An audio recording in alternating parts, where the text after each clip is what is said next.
Leons Erlebnis als Schwimmtrainer in einem Sommercamp. Leon ist 24 Jahre alt, studiert Sportwissenschaft und ist ein begeisterter Schwimmer. Er hatte schon immer Spaß daran, Kindern das Schwimmen beizubringen. Als er hört, dass ein Feriencamp in seiner Region für den Sommer einen Schwimmtrainer sucht, zögert er nicht lange und bewirbt sich. Tatsächlich wird er genommen und soll 4 Wochen lang eine Gruppe von 10 Kindern betreuen, die größtenteils Anfänger sind. Das Camp liegt malerisch an einem großen See, umgeben von Wald und Wiesen. Leon reist an und bezieht eine kleine Holzhütte, die er mit einem Kollegen teilt. Am ersten Tag lernt er die Kinder kennen, die zwischen 6 und 10 Jahre alt sind. Viele sind aufgeregt, manche haben aber auch Angst vor dem Wasser. Leon begrüßt sie lächelnd und sagt: „Keine Sorge, wir lernen alles Schritt für Schritt." Am nächsten Morgen beginnt das Training. Das Wetter ist sonnig, das Wasser noch kühl. Zunächst lässt Leon die Kinder am Ufer sitzen und mit den Füßen planschen, um Berührungsängste zu nehmen. Einige Kinder jauchzen vor Freude, andere sind zögerlich. Mit viel Geduld zeigt er grundlegende Atemübungen. Er bittet sie, Luft zu holen, das Gesicht kurz ins Wasser zu halten und wieder auszuatmen. Ein Mädchen namens Mia bekommt sofort Angst, spritzt um sich. Leon spricht ihr ruhig zu, hält ihre Hand. Schritt für Schritt gewinnt sie Vertrauen. Die Tage vergehen und Leon merkt, dass es eine Herausforderung ist, unterschiedlich ängstliche und mutige Kinder zu managen. Der kleine Tom will sofort ins tiefe Wasser, während Mia kaum loslassen will. Er teilt die Gruppe in Unterstufen, Anfänger und Fortgeschrittene. Bei den Anfängern übt er die Schwimmbewegungen mit Poolnudeln, bei den Fortgeschrittenen zeigt er erste Brustzüge. Manchmal muss er lauter werden, wenn zu viel Chaos herrscht, aber er versucht freundlich zu bleiben. Abends ist er oft erschöpft, denn es ist nicht nur Schwimmtraining, sondern auch Betreuung rund um die Uhr. Er isst gemeinsam mit den Kindern im Speisesaal, spielt abends Brettspiele und hilft beim Zähneputzen. Dann sitzt er kurz mit seinem Kollegen draußen, genießt die Stille, ehe er schlafen geht. Zwischendurch kommt mal Regen, dann fällt das Schwimmtraining im See aus und sie weichen ins Hallenbad einer nahen Stadt aus. Leon passt an, zeigt den Kindern, wie sie tauchen und kleine Unterwasserspiele machen können. Er merkt, wie bei manchen das Selbstvertrauen steigt. Der junge Tom ist immer vorneweg, tobt im Wasser, probiert gerne Neues. Mia braucht doppelt so viel Ermutigung, doch Leon freut sich, als sie nach einer Woche ein paar Meter allein paddelt, ohne zu weinen. Er lobt sie, klatscht in die Hände und Mia strahlt vor Stolz. Auch die anderen Betreuer haben ihr Programm: Klettern, Basteln, Theater. Abends trifft sich das ganze Camp am Lagerfeuer, singt Lieder und röstet Marshmallows. Leon tauscht sich mit den anderen aus, wie ihre Gruppen laufen. Er spürt eine warme Gemeinschaft, obwohl das Camp manchmal stressig ist. Einmal veranstaltet das Camp einen sportlichen Wettkampf. Die Kinder laufen, springen, schwimmen. Bei der Schwimmdisziplin feuert Leon alle an, egal wie schnell sie sind. Er hat Tränen in den Augen, als selbst die ängstlichen Kinder sich tapfer ins Wasser wagen und durchs Ziel paddeln. In der 3. Woche plant er einen Schwimmabzeichentag. Wer die Grundtechniken beherrscht, darf versuchen, das Seepferdchen oder sogar Bronze abzulegen. Manchen Kindern fehlt noch etwas Kraft oder Ausdauer, aber Leon hält sie an, weiter zu üben. 2 schafften es, das Seepferdchen zu machen, was mit einer kleinen Urkunde gefeiert wird. Ein Junge namens Ben stolpert beim Startsprung, schluckt Wasser, bekommt kurz Panik. Leon reagiert sofort, beruhigt ihn, lässt ihn spüren, dass das kein Grund ist, aufzugeben. Am Abend sitzt Ben traurig in der Ecke, aber Leon erklärt ihm, dass Scheitern Teil des Lernprozesses ist. Am nächsten Tag geht Ben wieder ins Wasser und versucht es erneut. Die Zeit vergeht schnell und langsam sieht Leon Erfolge in allen Gesichtern. Kinder, die vorher Angst hatten, schwimmen jetzt fröhlich mit kleinen Armbewegungen, spritzen herum und lachen. Das Camp plant eine kleine Abschlussshow am See, bei der auch Eltern eingeladen sind. Leon organisiert eine Schwimmdemonstration. Die Kinder sollen kurz zeigen, was sie gelernt haben. Am großen Tag stehen die Eltern am Ufer. Leon erklärt über ein Megafon, welche Übungen folgen. Obwohl ein paar Kinder Lampenfieber haben, klappt es überwiegend reibungslos. Bei Mias erster Runde klatscht das ganze Camp. Sie winkt lachend. Tom macht sogar einen kleinen Sprung vom Steg, während Leon natürlich im Wasser parat steht. Abschließend bekommen alle Kinder eine kleine Medaille und ein Lob von der Campleitung. Die Eltern sind gerührt, einige filmen. Leon nimmt Glückwünsche entgegen. Manche Eltern bedanken sich extra für seine Geduld. Er empfindet Glück und auch Wehmut, weil das Camp bald endet. Am letzten Abend sitzen alle Betreuer an einem Tisch, reden über die lustigsten und berührendsten Momente. Leon sagt, er hätte nie gedacht, dass Kinder so unterschiedlich und doch so begeisterungsfähig sind, wenn man sie richtig führt. Er fasst den Entschluss, vielleicht später als Sportlehrer zu arbeiten. Als das Camp schließt, hilft er beim Aufräumen. Er sammelt Handtücher, Bälle, Schwimmnudeln ein, denkt an die vielen Lächeln, die er sehen durfte. Ein kleiner Junge läuft zu ihm und umarmt ihn. »Leon, danke fürs Schwimmen lernen!« Er lacht und erwidert die Umarmung. Dann nimmt er seinen Koffer, steigt in den Bus und fährt heim. Unterwegs blickt er auf Fotos im Handy. Lachende Kinder am See, er in Badekleidung mit einer Trillerpfeife um den Hals.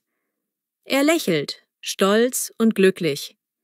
Dieser Sommer als Schwimmtrainer im Camp hat ihm gezeigt, dass Arbeit mit Kindern zwar anstrengend ist, aber auch unglaublich erfüllend.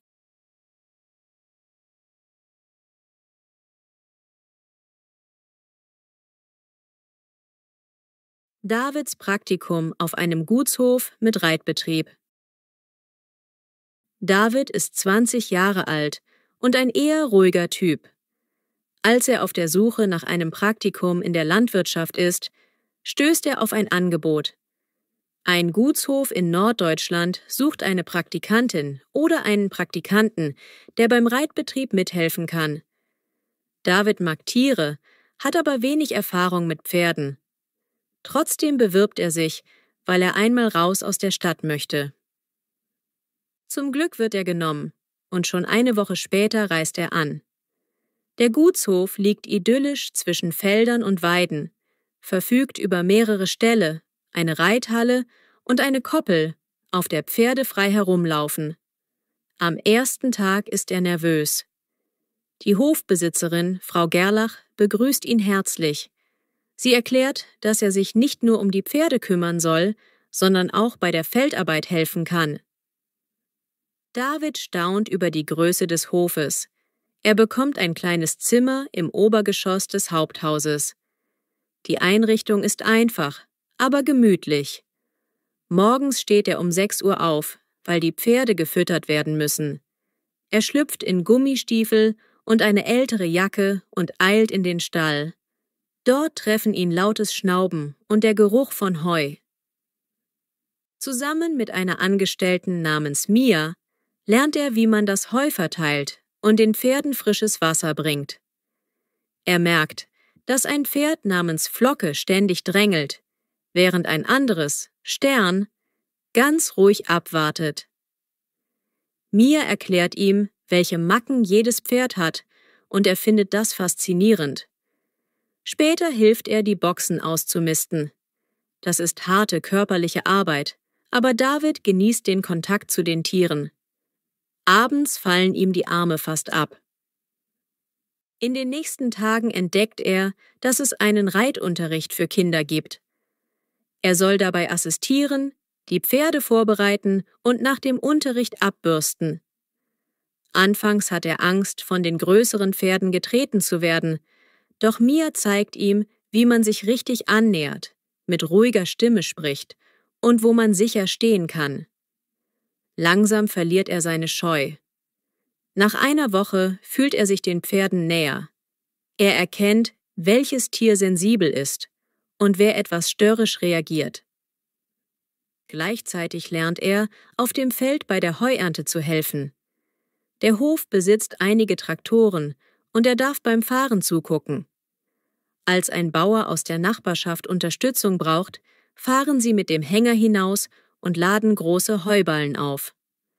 Die Sonne brennt, David schwitzt. Doch es ist ein gutes Gefühl, am Ende des Tages zu sehen, wie viel Arbeit sie geschafft haben.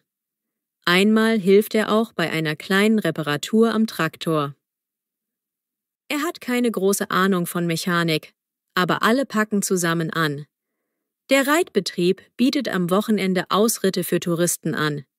David muss dann die Sattel vorbereiten, Gäste empfangen, bei den Ritten mitlaufen oder reiten, um die Gruppe abzusichern. Anfangs reitet er nur ungern, weil er sich unsicher fühlt. Doch Frau Gerlach überredet ihn, es zu versuchen. So sitzt er zum ersten Mal in seinem Leben richtig auf dem Pferd und soll die Gruppe anleiten. Sein Herz klopft, doch das Pferd unter ihm scheint ruhig, spürt vielleicht seine Nervosität. Nach ein paar Minuten findet er den Rhythmus, die Gäste schauen sich um und staunen über die schöne Landschaft. Unterwegs achtet er auf Pfützen oder Hindernisse und merkt, dass er eine gewisse Verantwortung trägt. Ein kleiner Junge hat Angst, doch David spricht ihm Mut zu. Nach dem Ausritt ist er stolz, diese Herausforderung gemeistert zu haben. Im Stall bricht das Eis zwischen ihm und den Pferden noch mehr. Er klopft Flocke sanft auf den Hals, dankbar für die Unterstützung. Nach 2 Wochen ist sein Alltag eingespielt. Früh aufstehen, füttern, Stall ausmisten, Reitstunden betreuen oder auf dem Feld helfen, abends müde ins Bett. Er hat trotzdem Spaß, weil er die Fortschritte sieht. Auch mit Mia versteht er sich gut. Sie tauschen Witze, manchmal kochen sie abends zusammen. Sie zeigt ihm, wie man mit Pferden flüstert, anstatt zu brüllen. In einer ruhigen Minute spricht er mit Frau Gerlach über seine Zukunft. Er sagt, dass er eigentlich nur ein Praktikum macht, aber er könnte sich vorstellen, länger in der Landwirtschaft zu bleiben. Frau Gerlach ermuntert ihn: Wir brauchen immer Leute, die Tiere lieben und hart arbeiten können. Ein kleines Drama passiert, als eines der Pferde beim Galopp über die Koppel stolpert und sich verletzt. Der Tierarzt kommt schnell, David assistiert beim Verband anlegen. Er empfindet Mitleid, sieht aber auch, wie kompetent Frau Gerlach und ihr Team reagieren. Das Pferd muss ein paar Tage im Stall bleiben. David hilft, es zu pflegen, zu füttern und zu beruhigen. Dadurch wächst sein Verantwortungsgefühl noch mehr. Am Ende der 4 Wochen hat David so viel erlebt, dass er es gar nicht alles in Worte fassen kann. Er kann jetzt ohne Angst ein Pferd putzen und satteln, hat gelernt, wieso gutes Heu so wichtig ist, hat beim Traktor beladen geholfen und kleine Ausritte geleitet. Die Kinder im Reitunterricht bedanken sich bei ihm mit selbstgemalten Bildern von Pferden. Er ist gerührt. Mia und er umarmen sich zum Abschied und versprechen, in Kontakt zu bleiben. Mit gemischten Gefühlen verabschiedet er sich von Frau Gerlach. Sie schenkt ihm eine alte Lederkappe, die schon ihr Vater getragen hat. »Du gehörst jetzt irgendwie zur Familie«, sagt sie lächelnd. Im Zug nach Hause schaut David aus dem Fenster. Er überlegt ernsthaft, ob er nach dem Studium einen Job in einem landwirtschaftlichen Betrieb suchen sollte. Das Leben auf dem Gutshof hat ihm gezeigt, dass körperliche Arbeit und Tierenähe ihn glücklich machen. Er fühlt Stolz, etwas Sinnvolles geleistet zu haben und weiß, dass diese Zeit ihn geprägt hat.